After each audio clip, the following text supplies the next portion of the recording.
Fala galera, delegado Palum por aqui, junto com o japonês da Civil, que antigamente era Japa do Garra, mas agora não sei porquê, ele resolveu trocar até o Instagram, agora é japonês da Civil. E hoje estou recebendo uma visita mais do que ilustre, no Palumbada neles.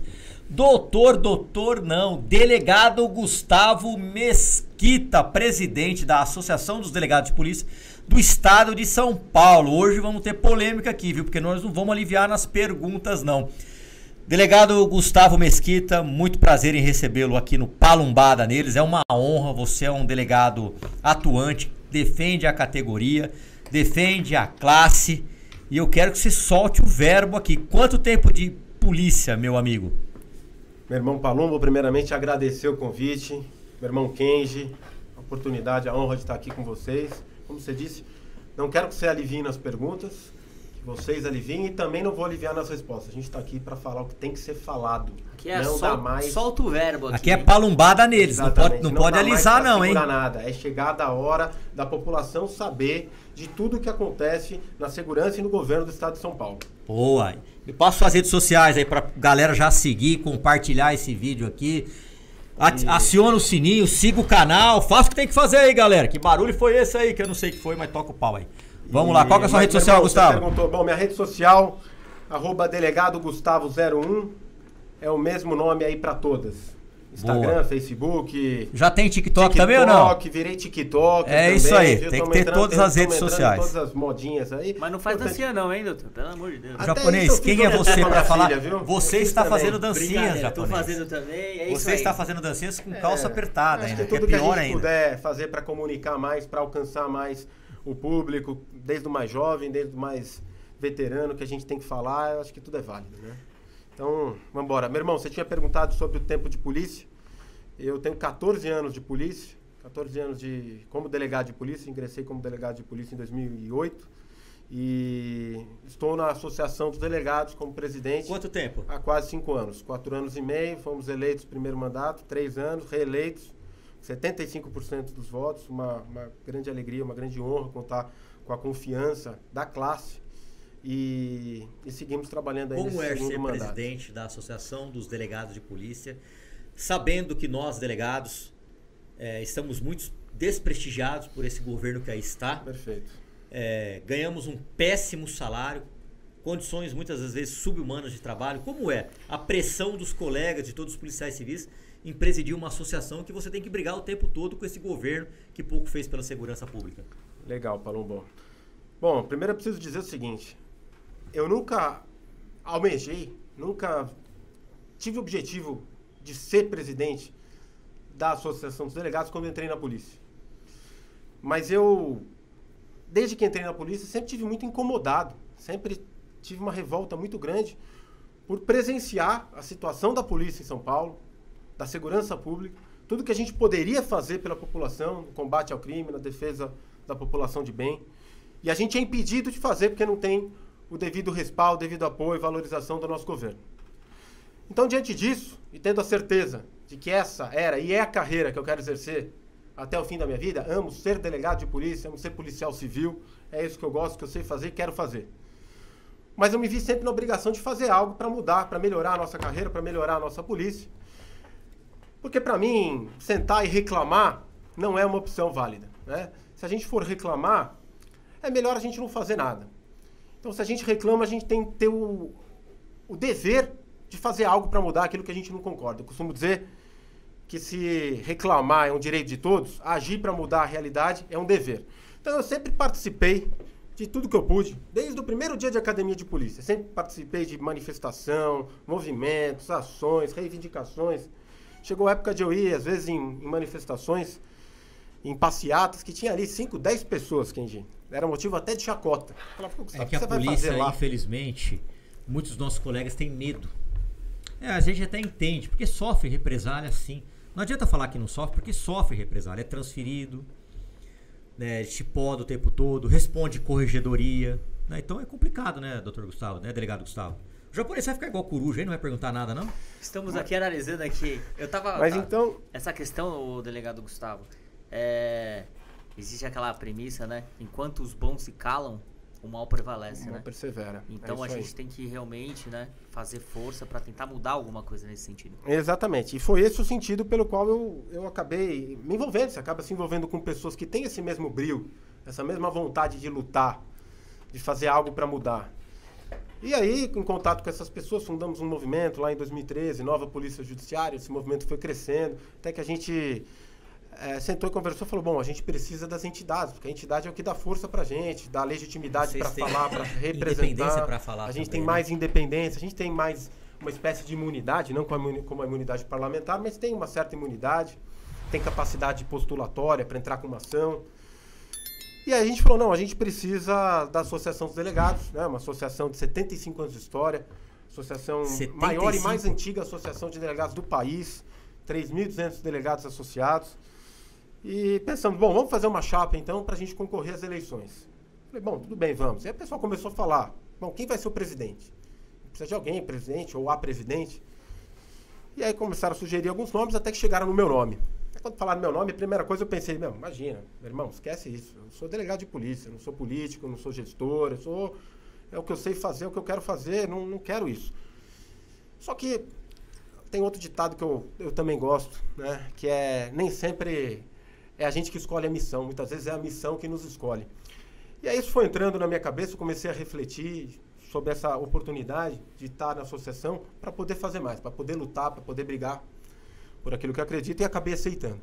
Aceitei, fizemos uma chapa, vencemos e depois fomos E reeleitos. renovou, né? Porque antigamente Conseguimos renovar. eram delegados mais antigos, né? Sim, sim. Eu acho que nunca teve um delegado eu fui, mais jovem, né? eu fui- Comandando a Associação dos Delegados. eu fui o mais jovem, tinha uma tradição de ter delegados mais veteranos, realmente, e nada contra os veteranos, sempre respeito muito a experiência, né? Mas fui o mais jovem, eu tinha esse receio de que poderia ter sobre mim qualquer dúvida. Isso é uma classe conservadora, né? Nossa classe tem um conservadorismo, uma tradição envolvida. Mas olha, Palombo, Kenji, posso dizer que desde o início sempre tive a confiança de toda a classe. É uma das maiores alegrias, gratidões que eu tenho pela classe dos delegados de polícia, é que eu sempre tive o respeito, a confiança de todos eles. E a melhor maneira que eu sempre tive e tenho até hoje de devolver essa confiança que foi depositada em mim é fazer o possível e impossível para lutar pela nossa valorização, pelo nosso fortalecimento, pelo que a gente merece, né? E eu tenho comigo que a gente melhorando a polícia, a gente fortalecendo a polícia civil, consequentemente a gente vai melhorar a segurança do cidadão. Então Com lutar certeza. pela polícia civil é lutar pela segurança do cidadão. A gente sempre fez questão de ressaltar que a gente é uma entidade, nós na frente da DIPESP, a gente vai muito além de interesses corporativistas. A gente defende, sim, aquilo que é justo da classe, da categoria. Salários dignos, nunca falamos em maior salário, como disse o Dória, nunca a gente exigiu maior salário. A gente exige, vamos continuar exigindo, que o delegado de polícia ganhe como delegado de polícia, que o investigador ganhe como investigador, que o policial, civil ou militar, ganhe como um policial. E não esse salário de miséria que a gente tem hoje, que faz com que a gente perca, dia após dia, excelentes policiais para outros estados, para outras carreiras, que faz com que o policial aqui no estado de São Paulo tenha que fazer bico. O policial honesto aqui no estado de São Paulo tem que fazer bico para sobreviver, para colocar comida na mesa da família. A gente tem que dizer isso. Isso prejudica o serviço da população. E aí todas as carreiras, viu? Todas as carreiras, todas as polícias. Delegado também faz bico, Não tem outra oficial alternativa. da Polícia Militar. Mas deixa eu ir pra polêmica aqui, Vamos depois lá. o japonês faz a segunda pergunta. Terceira, né? Vamos lá. O governo do estado de São Paulo fez algum tipo de acordo, pacto com o PCC, com o primeiro comando da capital? Na sua opinião? Olha, sendo muito direto, eu não tenho como afirmar que o governo do estado de São Paulo fez um pacto formal com o crime organizado, com o PCC. Mas a gente tem elementos, sim, que nos levam a crer e a afirmar que o governo do estado de São Paulo adota uma política de tolerância há 27 anos de governo PSDB no estado de São Paulo com o crime organizado. Eu sou obrigado a dizer que em 2006, relembrar as pessoas que não se lembram, que em 2006, nos ataques do 12 PCC... de maio de 2006. Estávamos Justamente. no Dubai, né, japonês? Nossa senhora. Justamente. Trabalhamos pra caramba. O então governador do estado de São Paulo, Geraldo Alckmin, pegou um helicóptero e se dirigiu a Aquele que presidente odiava o PT? Venceslau, que Naquela odiava o época, PT e ele hoje está odiava o abraçado. PT e né? hoje Mas a mim nunca tá enganou. abraçado, né? A mim nunca enganou. Hoje... E pegou um helicóptero e foi até presidente Venceslau conversar com o Marcola. O que houve nessa reunião, eu não estava lá. Eu não posso ser leviano para afirmar. Foi uma advogada junto, né? Também, Dos secretário de Segurança Pública. Agora, o que eu posso afirmar, sim, é que um governador que se preze, ele não senta na mesma mesa que um chefe de organização criminosa, que um chefe de PCC. Nunca. O que ele foi fazer? Conversar com o Marcola, chefe do PCC. E ele foi conversar com o Marcola. Foi, isso é fato. Sentou... Isso está divulgado. Onde se quer que pesquisar, e quem quiser pesquisar no Google. Ele agora, com o Marcola. Entra no Google e pesquisa, encontra. Marcos Camacho falou Marcola, que o PT era uma organização presidente. criminosa e agora tá com eles. Talvez isso coisa, seja até muito mais interligado do que a gente imagina. Pra quem não nesse país. Talvez Pra quem não lembra, justamente 2006, isso, né, o delegado Gustavo, morreram vários policiais nessa ocasião, Foi uma né? tragédia, Ataques, né? Policiais foi militares. uma situação de guerrilha. Policiais Morreu até civis. bombeiro. Na Avenida Consolação, né? Até bombeiro morreu. Agentes E penais. aí quer dizer então que Então esse é um Alckmin elemento foi que a lá. gente tem. O que aconteceu nessa reunião, a gente não sabe, mas eu posso afirmar assim, que um governador de respeito, ele não senta para conversar, para negociar com o crime organizado. E a partir daí, o que a gente assistiu e assiste é essa política de tolerância, onde não se combate o crime organizado, não se tem vontade Seria de por causa política. disso que tem tantos telefones dentro dos presídios? Justamente. Por que, Pra que rua não se entendedor faz? pegue a letra, né? Então vamos combater o crime organizado de frente. E o medo de ter rebelião, né? Vamos fazer. Mas a questão é a seguinte, né, Palombo? Kenji? Não dá para tolerar, não dá para aceitar o crime organizado, ainda que diante de uma paz social relativa momentânea, com medo do efeito colateral que isso pode ter, porque o efeito colateral ele vai vir. A fatura vai ser cobrada de qualquer maneira e vai vir muito mais alta. É a fatura que a gente está vendo hoje. O crime organizado por trás de tudo. Não tem um crime que ocorra aqui na cidade de São Paulo, no estado de São Paulo, onde o crime organizado não esteja por trás de alguma maneira, direta ou indiretamente. E hoje o crime organizado ele não está só na criminalidade de rua. Ele está dentro do poder público, está dentro da política. O PCC financia candidatos para entrar na política. Está dentro do poder judiciário, está dentro da polícia. Está dentro dos grandes grupos econômicos, dentro do poder legislativo. Agora fica muito mais difícil da gente combater, porque já se criou essa confusão. Por quê? Por conta da tolerância, do receio, da falta de pulso dos nossos governadores de encarar de frente esse câncer que é o crime organizado. Então eu tenho absoluta convicção. Na verdade é um governo frouxo, né? Um governo frouxo, conivente, que adota soluções paliativas, midiáticas e de maneira reativa e de acordo com conveniências políticas. Então a gente vê a segurança pública ser lembrada aqui no estado de São Paulo de 4 em 4 anos, como agora, por exemplo. Agora todo mundo voltou a lembrar da segurança pública. Então anuncia pacote de medidas, Operação Sufoco, que quem está passando sufoco é a população. E o policial. E o policial, que está sendo sacrificado, trabalhando por 2, por 3, vai ter que trabalhar mais agora para fazer campanha política, né? E medidas que a gente sabe que não vai resolver a situação. Colocar policial na rua? Tem que colocar. Mas isso vai resolver, vai combater a ponta do iceberg. Vai combater o criminoso de rua, mas o crime organizado está lá atrás. Está nas profundidades do crime.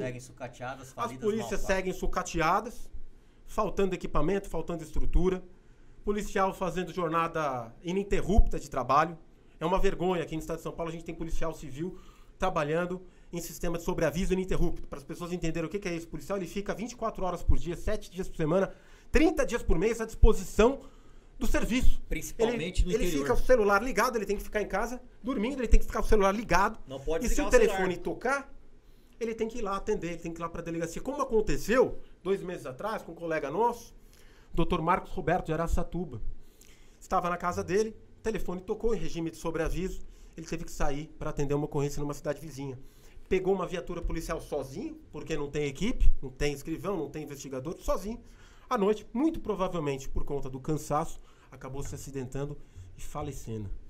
Então vejam que as pessoas que hoje não só aceitam esse tipo de política, esse tipo de sistema, mas não combatem de frente esse tipo de sistema, essas pessoas hoje têm as mãos sujas de sangue. Exato. As mãos sujas de sangue da população e dos policiais. O governo, na realidade, ele atua de forma pelo princípio do poder, né? E esse ano, né?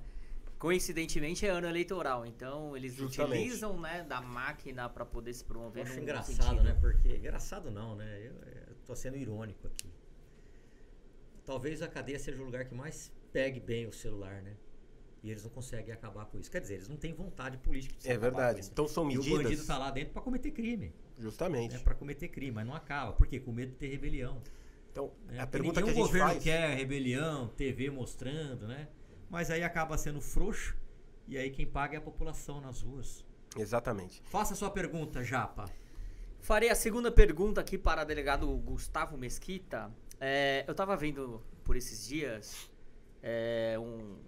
acho que foi no Instagram, uma nota com relação a uma ocorrência que teve aí, não vou dizer o meio de comunicação, né, que foi envolvido, mas houve uma crítica, né, uma certa delegada, né, delegada do DHPP, Sim. Doutora Elizabeth Sato. Queria ver a sua opinião a respeito disso, nessa crítica, né? Bom, foi um comentário, alguns comentários feitos pelo apresentador, jornalista, repórter, não sei o que ele Luiz Bate, né? Durante seu programa, em rede nacional, teceu diversos comentários desrespeitosos, desqualificando o trabalho de uma delegada de polícia respeitada, séria, responsável. Tem uma história na polícia. Mulher, que venceu todas as dificuldades, todas as barreiras, tem uma história, tem de polícia. Acho que ela tem 30 anos. Vou falar isso porque talvez ela vai ficar brava comigo se eu falar isso, que ela tem o que eu tenho de idade, ela tem de polícia. Mas próximo disso, certamente. Ele fez esses comentários, inclusive chegando ao cúmulo, Palumbo, de recomendar, ou quase determinar, o nosso delegado-geral, doutor Nico, que removesse essa delegada, porque ela não estaria de acordo, que a gente precisa de delegados corajosos, que vão pra rua, que sujem as calças, que ela não serviria, que não serve para a função de diretora do DHPP como ela é hoje, né? Então, a gente fez uma nota, porque de fato, a gente tem a obrigação, não é de defender delegado porque é delegado, não é isso. Luiz Bate, ou qualquer outro apresentador, ou qualquer outro jornalista, ou qualquer outro cidadão, ele pode criticar o trabalho da polícia, ele pode sim discordar do trabalho da polícia. Mas desde que ele faça isso com responsabilidade e com o objetivo de contribuir, com seriedade, para contribuir com o debate, para contribuir com o trabalho policial e principalmente para a segurança do cidadão. Agora, o que a gente vê em casos como esse, que não foi o primeiro, é recorrente esse cidadão desrespeitar policiais, questionar o trabalho da polícia, querer ensinar policial a trabalhar. Então, isso realmente não dá para admitir. Isso ele não tem o direito de macular a honra de uma pessoa séria, de uma profissional respeitada, para querer fabricar uma manchete, para querer cavar audiência, para querer lacrar. O dever isso dele, não dá para admitir. Seria transmitir a informação, não ter a sua opinião pessoal. Olha, inclusive eu quero deixar claro aqui que eu tenho mais absoluto respeito pela função da imprensa e dizer que a boa imprensa, ela presta um serviço à sociedade e caminha junto com a polícia. Nós tivemos aí excelentes exemplos, temos excelentes exemplos. Tivemos o Gil Gomes, né, saudoso Gil Gomes. Hoje temos o José Luiz da Atena, que presta esse trabalho responsável, caminha junto com a polícia, né? Enaltece a polícia. Os bons trabalhos, colabora quando necessário, divulga uma foto de um procurado para a população ajudar. Então o trabalho da imprensa pode ajudar sim.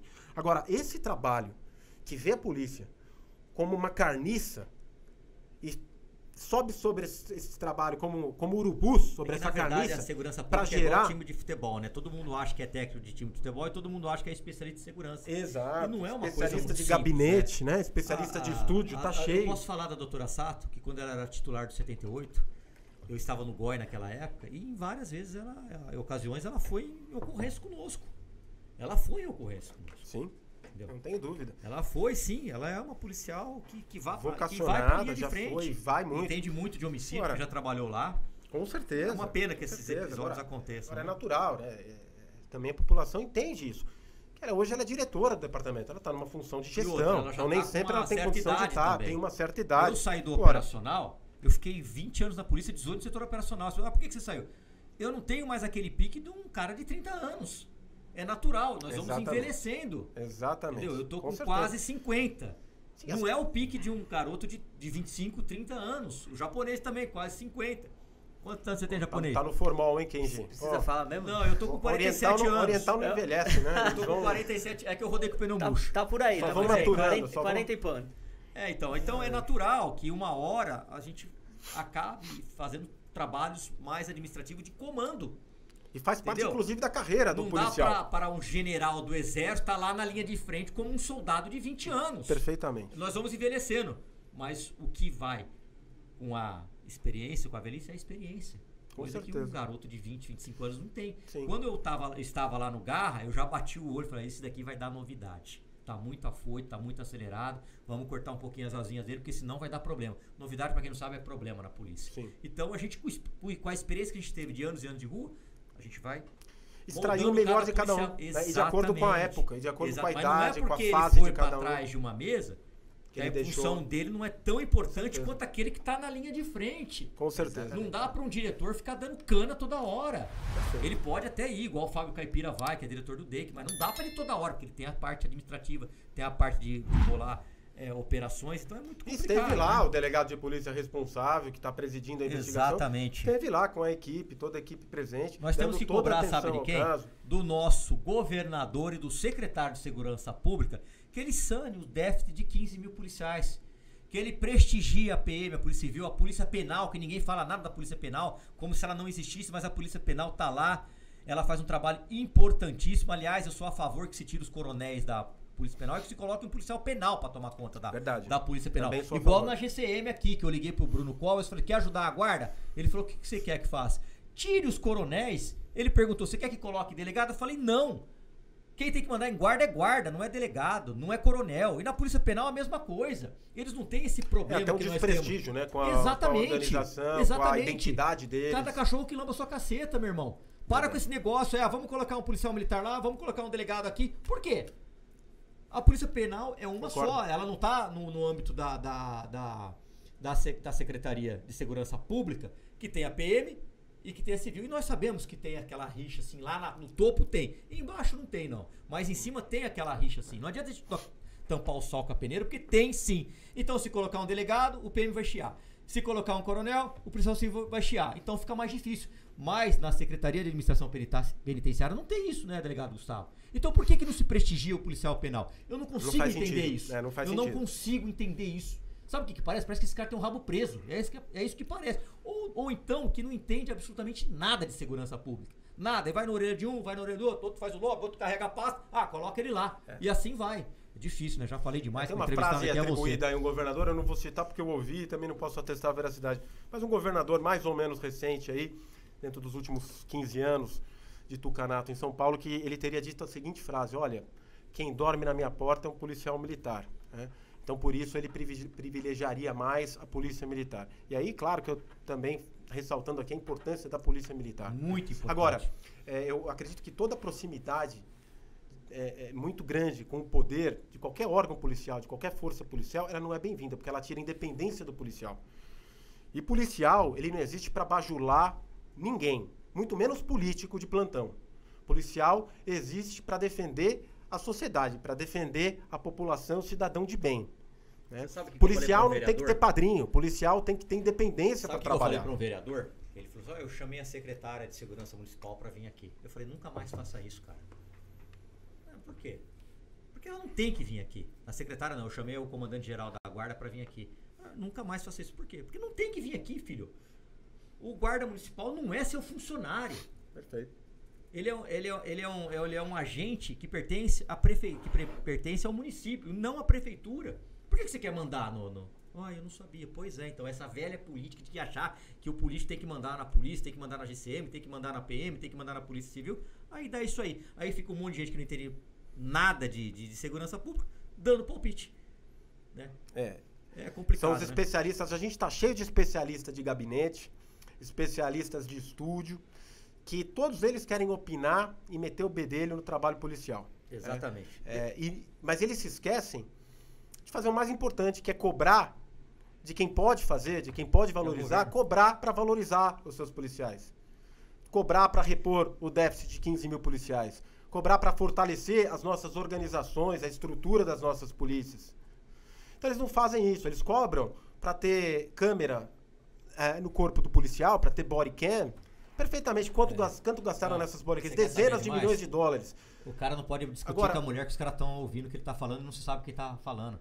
Literalmente, o cara não pode cagar, que ele tem que tirar o negócio. Ó, vou ali, eu vou cagar, tira o negócio. Agora, pelo amor de Deus, coloca a câmera no político. Justamente. Ô, por governador, que não? coloca É uma câmera no seu ideia. terno, nos seus assistentes, no seu secretário.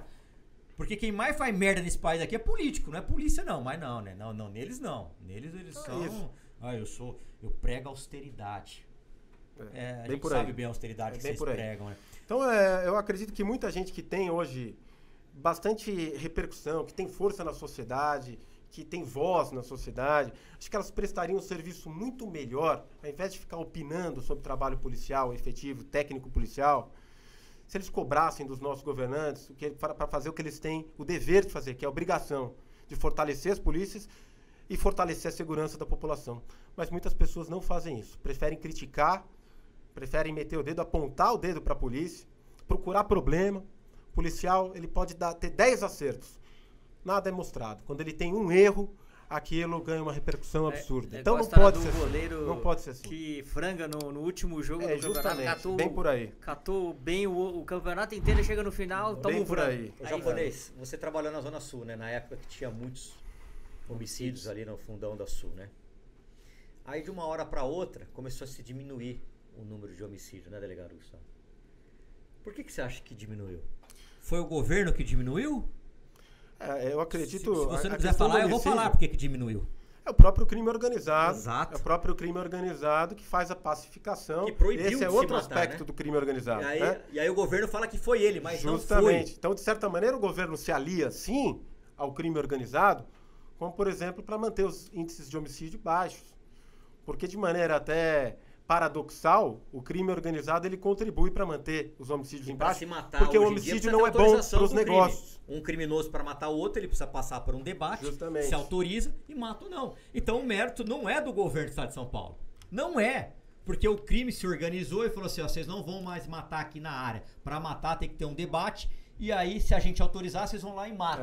Não vai ter essa matança como tinha em 2001, que era 10, 12 homicídios no final de semana. Para o pessoal entender, né? Quando tem um homicídio dentro de uma comunidade, por exemplo, o que acontece?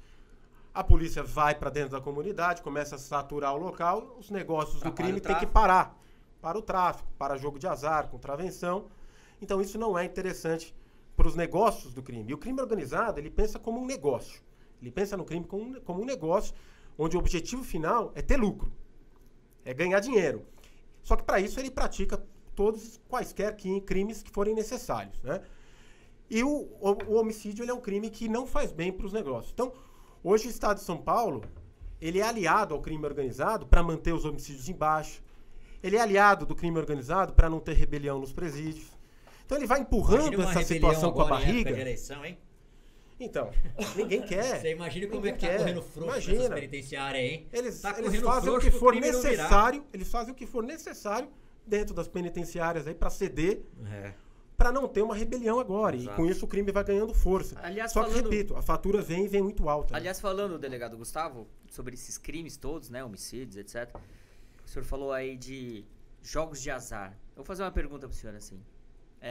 O senhor é a favor ou é contra esses tipos de jogos? Muito bom. Eu acho que tá falando muito, né? Tem, acho que uma votação lá em Brasília.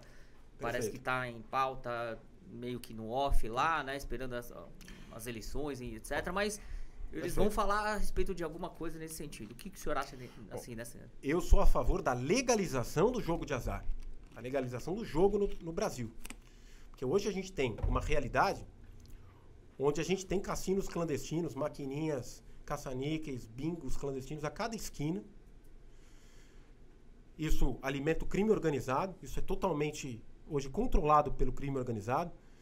Isso alimenta a corrupção dentro do poder público, que começa nas forças policiais. Por que tem hoje uma maquininha de jogo de bicho em cada esquina de São Paulo? Muitas vezes do lado de uma delegacia, do lado de um batalhão. A gente olha para aquilo e fala, mas como assim? Isso virou permitido? E eu não sei? Legalizou o jogo e eu não sei? Por quê? Porque esses locais operam mediante a corrupção e isso vai subindo por todas as esferas da administração e chega nas esferas de alguns setores do governo também. Então tem muita gente hoje lucrando com a criminalização do jogo. Isso precisa ser dito. O jogo hoje, apesar de muitas vezes parecer uma conduta menor, uma conduta de menor potencial ofensivo, um joguinho do bicho, O problema não é o jogo, é o que tem por trás do jogo, que é controlado por todas as organizações criminosas, que gera esse efeito de corrupção dentro do poder público. Quer dizer, que se de uma certa maneira fosse legalizado, não teria o crime envolvido nesse sentido. Se a gente legaliza, a gente diminui a força financeira do crime organizado, tira dinheiro do crime organizado, a gente traz dinheiro para o Estado, porque a gente cobra imposto, cobra taxa, isso traz dinheiro para o crime, protege o apostador. Hoje quem joga maquininha de jogo do bicho, de maquininha caça-níquel, é aposentado, que vai lá, idoso, coitado, o cara não tem, muitas vezes, outra recreação, né? Ele vai lá. Então a gente protege o apostador, coloca regulamentação, coloca fiscalização forte. A gente tem, por exemplo, nos Estados Unidos, a Comissão de Jogos de Las Vegas, eu estudei um pouco o assunto, é uma das comissões mais rigorosas dos Estados Unidos. Por exemplo, a maquininha de jogo de bicho lá... Lá é legalizado, né? Legalizado, no estado de Nevada, né? E lá, a maquininha de jogo de bicho, por exemplo, é obrigada a devolver 80% do que se arrecada. Então isso, de certa maneira, também protege o apostador, que vai ter pelo menos uma chance de ganhar. E as drogas? E de outro lado também, a gente trabalha na prevenção. Agora, legalizar não é dizer que a gente vai estimular as pessoas, olha, jogue porque é legal. Não, a gente trabalha na prevenção, no tratamento de quem tem dependência de jogo, por exemplo. As drogas, Paulo. Quanto às drogas, você é a favor da legalização ou não? Olha, aqui no Brasil não, nenhuma. Infelizmente a gente não tem condição hoje para isso. A gente não tem educação, a gente não tem cultura para isso. A gente precisa avançar muito. Primeiro investir em educação, em cultura, para depois pensar numa legalização de drogas leves. Agora, hoje a gente não tem. Hoje, infelizmente, todas as drogas elas são portas de entrada para drogas mais pesadas. E isso leva, infelizmente, a gente sabe o que a droga repercute na vida de indivíduo, como a droga destrói a vida de um jovem. Então, o que a gente tem que fazer é o contrário. A gente tem que trabalhar hoje na educação do jovem, para afastar o jovem das drogas, para dar para ele um futuro, para dar para ele a sensação de que ele pode ser. Hoje o jovem, ele, infelizmente, o jovem carente no Brasil, hoje ele pensa somente na realidade dele, que é o ter, é o presente, porque ele não vê futuro para ele. Então ele pensa no ter, ele não pensa no ser. Quando ele pensa no ter, ele pensa em ter o que ele tem vontade, custe o que custar. E aí ele passa a considerar a prática de crimes. Ele passa a considerar a possibilidade dele roubar um celular, dele roubar uma moto, porque ele pensa no ter. E ele já não se preocupa mais com o futuro, porque ele sabe talvez que ele não vai ter esse futuro. Então isso é importante também a gente pensar, a gente trabalhar na questão do futuro. Como resolver o problema na Cracolândia? O que fazer ali? O que você está achando dessas operações, as últimas? Olha, eu penso que a Cracolândia é um outro fator que é um problema que a gente tem que atacar, a gente tem que resolver. É difícil sim. Mas não dá mais para empurrar com a barriga como a gente está fazendo. A cada governante que entra, eles vão empurrando com a barriga porque eles têm medo da repercussão eleição, que o combate real, novamente, em época de eleição. Né? Então vai lá, faz um pacote, faz operação, enche de policial. Eu acho que devia ter eleição todo ano, então, né? Cracolândia itinerante. Sabe que a nossa associação... Escolha atrás dos prédios, põe ali na Marechal, vota a Princesa Isabel. Tem a dó, né, meu? A nossa associação fica ali na Timbiras, né? Os fundos ficam ali na Timbiras. Morei na Timbiras com a Goianazes. Então, eu passei lá agora, Palombo, hoje, e o que aconteceu? A Cracolândia já voltou pra lá. Voltou pra qual? Porque saiu da Princesa Isabel, e tá onde agora? Foi pra lá. Voltou, tá lá na Guaianazes, na Timbiras, daqui a pouco eles vão pra Vitória. trás daqueles prédios construídos atrás, perto, ao lado da Sala São Paulo ali, aonde é um inferno pros moradores, um inferno. Verdade. É como se estivessem morando do lado do pancadão 24 horas por dia. Né? E o governo não quer mandar perto do hospital que estão construindo. Quando tem evento na Sala São Paulo, eles tampam com ônibus. Aí fica ali escondidinho, os moradores reclamam, vai pra Princesa Isabel e ninguém resolve nada. Ninguém resolve nada. E a polícia fica a grande culpada por tudo. A polícia não é culpada por isso.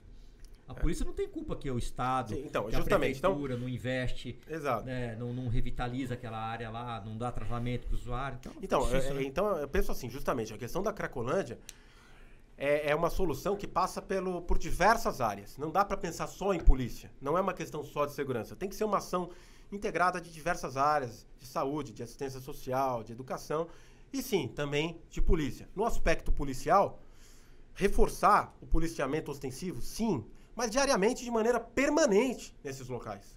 Permanente. Não adianta ter uma viatura ali, escondida. Fica praticamente escondida mesmo. Sim. Infelizmente, porque também o policial não tem o que fazer. Ele não tem como entrar sozinho ali no meio, de peito aberto.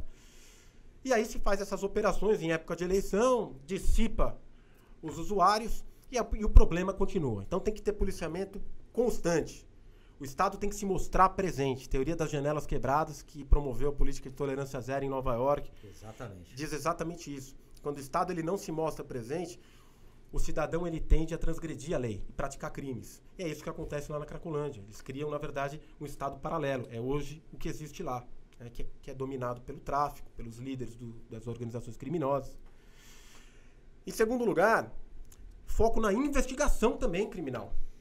Porque não adianta a gente ir lá, como eu vi ontem também, pegar usuário e levar para a delegacia, que é o que estão propondo agora. Bem, também tem que reprimir. Mas não vai enxugar gelo. Vai sobrecarregar a polícia, que já está totalmente sem funcionários, não vai resolver nada. Obrigatoriamente ele vai sair pela porta da frente. Exatamente. Para que fazer isso? Exatamente. Não pra vejo aparecer sentido. Na TV? Eu não vejo sentido. Então o quê? Investigação, por meio da infiltração de agentes, a Polícia Civil tem técnicas para isso. Tem instrumentos para isso, a infiltração de agentes que vão entrar lá dentro, identificar os traficantes, os líderes que estão ali vendendo droga, que estão ganhando dinheiro com isso, e prender essas pessoas. Porque aí o negócio deixa de ser interessante, deixa de ser lucrativo. O crime organizado pensa como uma empresa. De outro lado também, ponto importante, Paulo, tem que investigar essas ONGs que estão ali, fingindo. Tem muita ONG que finge que está lá para ajudar, mas na verdade está lucrando com o problema. Estimula o problema, porque está ganhando dinheiro em cima da desgraça, da tragédia alheia. Né? Sabe que eu conversei com o morador do prédio ali? Tem cercas elétricas. Entraram na justiça e parece que ganharam a causa para proibir a cerca elétrica. E onde já se viu, né? O usuário ele pode tentar entrar no apartamento para furtar e tomar um choque e morrer. Ah, tenha santa paciência, né, meu? É só no Brasil que acontece essas coisas, né? Não tem. Se contar, ninguém acredita. É só no Brasil, né, meu? Se contar, ninguém acredita. Daqui a pouco vai ladrão, fique à vontade. Furtador, fique à vontade. É palhaçada isso. Daqui a pouco vão descriminalizar até não, pelo amor de Deus. Furto, né? Furto, não, né? Já querem, né? Tem um partido aí que já tem um projeto aí a insignificância. Eu acho bonito falar, tudo bem, a gente tem o princípio da insignificância. Coisa da mãe deles, eu até acho que o furto famélico, aquela situação do cara que rouba um litro de leite para se alimentar porque tá passando fome, mas isso o delegado pode discutir na hora, pode decidir. Agora também insignificância, se a gente, tudo bem, pode roubar shampoo, então liberou. E o dono do mercado, que não tem nada a ver com isso, o dono da farmácia, então, todo mundo vai lá pegar um shampoo, é insignificante, mas se a gente estimular o crime, o problema às vezes não é que o cara rouba 15 o desvalor da conduta, o desvalor do produto em si, o desvalor da conduta, que tem que ser reprimida. E aí, por fim, só para finalizar a questão da Cracolândia, a internação compulsória, sou favorável sim. E por quê? Porque o cidadão que está nessa situação, o indivíduo quando chega nessa situação, ele já perdeu completamente o poder de discernimento, de liberdade de decidir. E eu sou defensor total da liberdade do indivíduo. Eu defendo que o indivíduo ele tem direito até de fazer mal para ele próprio, dependendo da situação. Se ele não transgredir, se ele não passar do seu quadrado para o quadrado alheio. Nessa questão, ele deixa de fazer mal para ele próprio, porque se torna um problema de saúde pública, gera custo para o Estado, aumenta a criminalidade, prejudica a urbanização, enfim. Agora, nesses casos, o indivíduo perdeu completamente a capacidade de discernimento. Ele já não tem mais liberdade de escolha. Então não há mais que se falar em liberdade. Você tem sim que pegar essas pessoas que já estão fora de si. São zumbis, infelizmente. Né? São pessoas que já não têm mais uma personalidade própria. E você tem que tratar, tem que pegar assim compulsoriamente e levar para locais de tratamento. E aí tem que fazer convênio com entidades privadas, tem que construir talvez hospitais de tratamento específicos para isso, fora de São Paulo, levar essas pessoas para tratar. Mas tem que resolver, tem que ter vontade política, e ainda que seja para errar, para não dar certo, tem que tentar. Né? O que a gente vê é que na grande maioria das vezes os governantes eles só fazem aquilo que vai render voto. Que vai dar voto, que vai dar essas propaganda eleitoreira. Não sendo atingidas no radar dos políticos nesse sentido, porque não retorna teoricamente, né? Então eles não há um investimento teoricamente nesse pessoal, porque o viciado em droga, o drogado em si, né? Que tá ali na Cracolândia, ele não vai votar. Ele não tá, na realidade, ele nem sabe o nome dele ali direito. Não. Né? E a família, né? O que infelizmente, os políticos não têm atenção nesse sentido justamente por conta disso, né? Porque não vai, justamente, porque é um público que eles sabem que não vai dar voto, né? É um problema que não traz essa visibilidade. O resultado também não vai vir de imediato, né? É um resultado que vai vir de médio a longo prazo. Então, a gente cai na mesma questão que é a maneira como a segurança pública é tratada em São Paulo. Delegado Gustavo. Como um objeto que os governantes, nossos governadores usam para atingir os seus fins políticos eleitoreiros a cada 4 anos. Depois de eleitos, viram as costas e não tem a vontade política de entender a segurança, não tem a vontade política de descer na profundidade do problema, de ter uma política de planejamento. A gente não tem aqui no Estado de São Paulo, nos nossos últimos 7 mandatos, 27 anos de governo PSDB, a gente não tem uma política de planejamento em relação à segurança pública. Muda governador, muda delegado-geral, muda comandante, tudo que foi feito acaba, às vezes bons projetos deixam de continuar, porque não há essa continuidade, não tem planejamento, não tem qualquer seriedade no trato com a segurança pública. Infelizmente, quem está pagando o preço por isso é o cidadão que está cada vez mais indefeso, refém da criminalidade. Bom, eu vou te fazer uma pergunta aqui que eu já sei a resposta, mas muita gente não sabe disso. Tem ingerência política na polícia do Estado de São Paulo? Muito pouca. Olha, infelizmente, eu sou obrigado aqui a dizer com português claro. Hoje a Polícia Civil do Estado de São Paulo está loteada pela classe política. A Polícia Civil do Estado de São Paulo é um verdadeiro feudo da classe política. Infelizmente, a gente tem que colocar isso aqui de maneira muito clara para a população entender e dizer o português claro. O que acontece? Hoje, os cargos de comando da Polícia Civil, cada um deles é dominado, tem a influência, o poder de escolha de determinado político, parlamentar, membro do Poder Executivo. E ninguém ocupa um cargo de comando sem que tenha pelo menos o aval de algum político. Né? A gente tem um sistema hoje de plano de carreira que é um dos maiores problemas que a gente tem na Polícia Civil, especialmente na Polícia Civil, que é um plano de carreira baseado na indicação e no apadrinhamento político. Hoje o policial civil que ingressa na carreira e que tenha vontade, que tenha trabalho, que tenha projeto, mas não tenha padrinho, infelizmente ele não tem condições de chegar lá, de chegar na classe especial, que é o último grau da carreira, que é onde ele tem possibilidade de entrar nesses postos de comando. E como é que ele chega nessa classe especial? Por meio de indicação e apadrinhamento político. Hoje, tão somente. Temos casos, sim, de bons policiais que chegam à classe policial especial, que tem sim seu mérito, que tem sim sua qualidade e que chegam por mérito, realmente por qualidade. Mas, infelizmente, se ele não tiver esse componente do apadrinhamento político, ele não vai chegar. E aí a gente tem um outro sistema também, que é a aposentadoria aos 75 anos. Essas vagas na classe especial, elas são fixas. E só abre uma vaga na classe especial quando o cidadão se aposenta a 75 anos ou, lamentavelmente, se ele venha a morrer. E aí abre-se aí pouquíssimas vagas por ano. Cada vez que abre essas vagas, há uma briga de indicação política. Os políticos não aguentam mais, inclusive, receber ligações de delegados de polícia pedindo para ser indicado. Isso é uma vergonha. Né? Delegado de polícia pedindo favor, bajulando político. E a polícia também delegado não aguenta mais policial civil fazendo ingerência fazendo ingerência usando a polícia. Usando a polícia. Para fins pessoais. É por isso que eles se vendem na hora da votação. É por isso que a gente vê o cara que ele usou a polícia para conseguir um cargo no legislativo e depois ele vota tudo contra a polícia. Por quê? Porque ele tem um monte de cargo. Exatamente. Você sabe que quando eu assumi o cargo, me perguntaram se eu queria indicar o secretário de segurança municipal, se eu queria ter ingerência secretária. Eu falei não. Não, porque eu quero ter uma coisa que poucos políticos têm, que é independência. Perfeito. Eu vou votar contra o prefeito quando eu achar que tem que votar.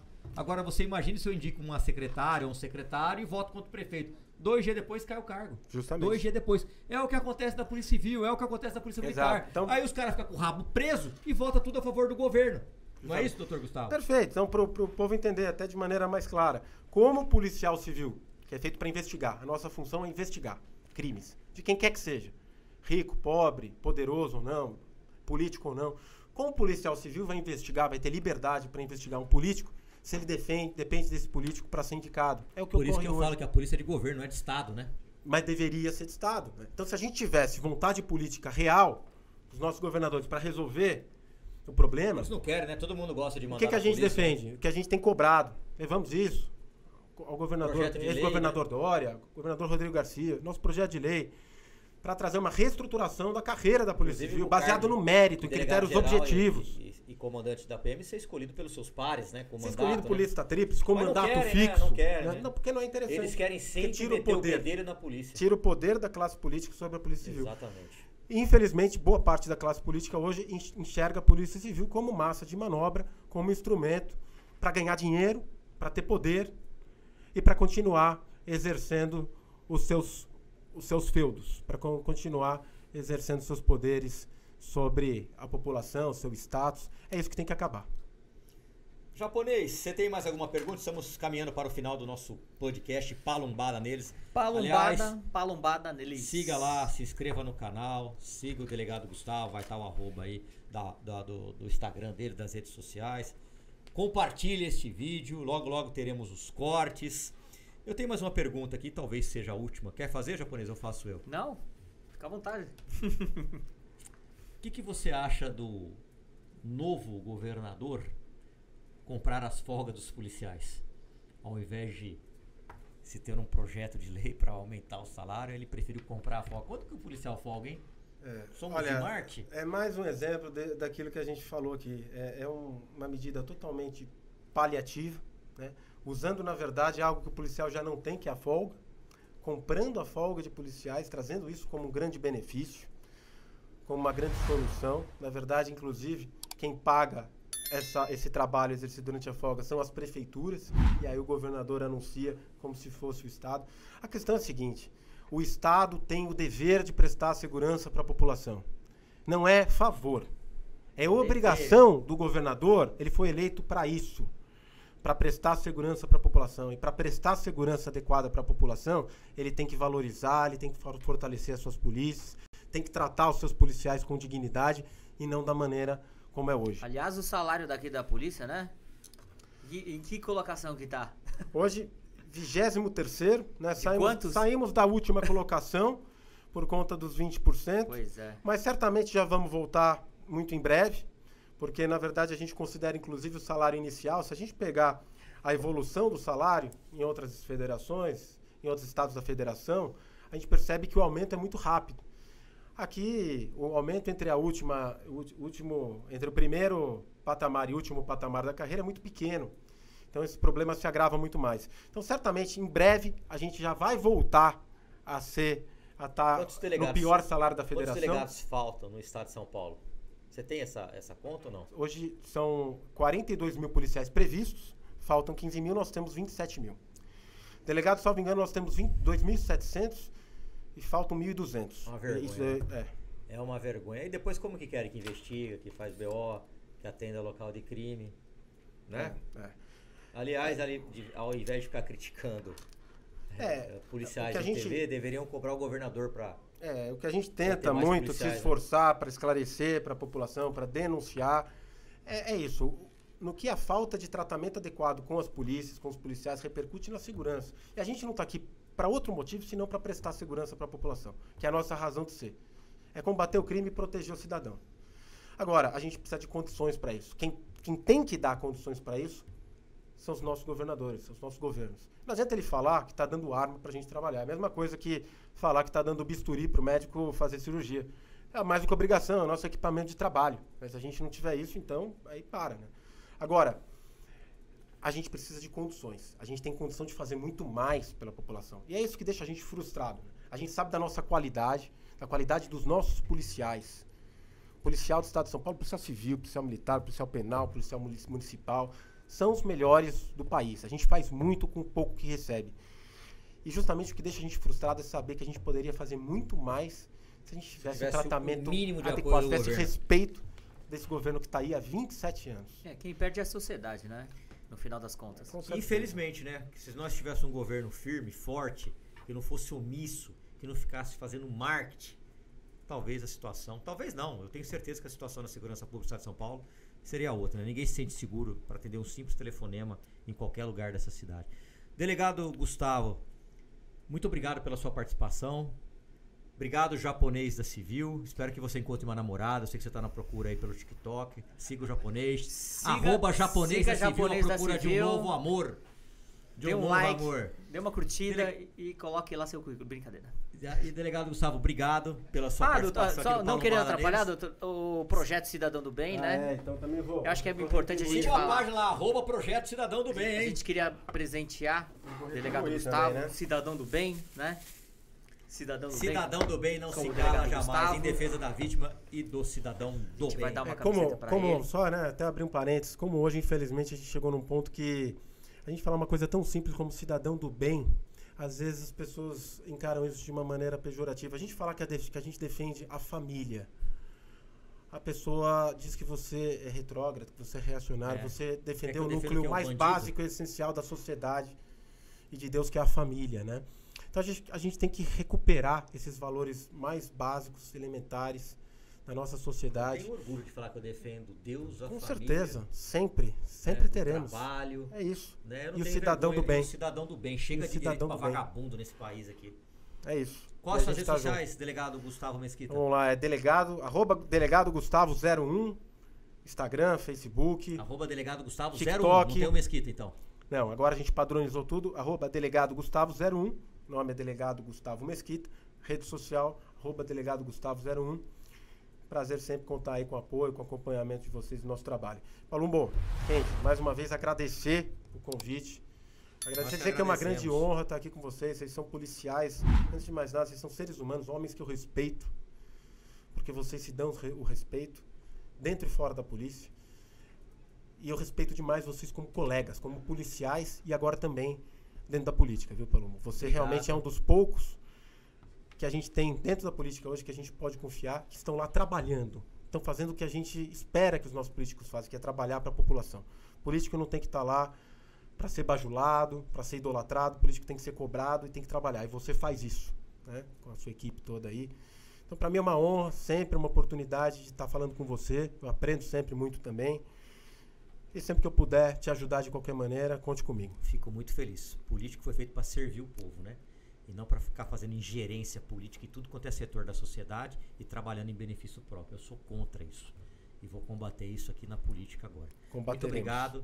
Gratidão por você ter participado. Palumbada neles. Trouxe umas viaturas aqui, aí, ó. Também eu vou retribuir. As viaturas policiais. Olha que legal. Se tiver alguma amiga ou inimiga, apresente pro japonês, que eu não aguento mais japonês aqui. Dá pra pegar aí? Dá pra pegar aqui, né? Vamos pensar aí, pessoal que estiver assistindo, né? Quem sabe já... Ele vai cortar o cabelo, não vai ficar mais com o cabelo de chinchila. Vou cortar o cabelo, vou fazer aqui um tratamento aqui, vou fazer uma harmonização facial. Tá fazendo botox, japonês? Não, imagina, que isso. Só a raiz, doutor. Obrigado. Obrigado. Conosco. Vamos pra cima.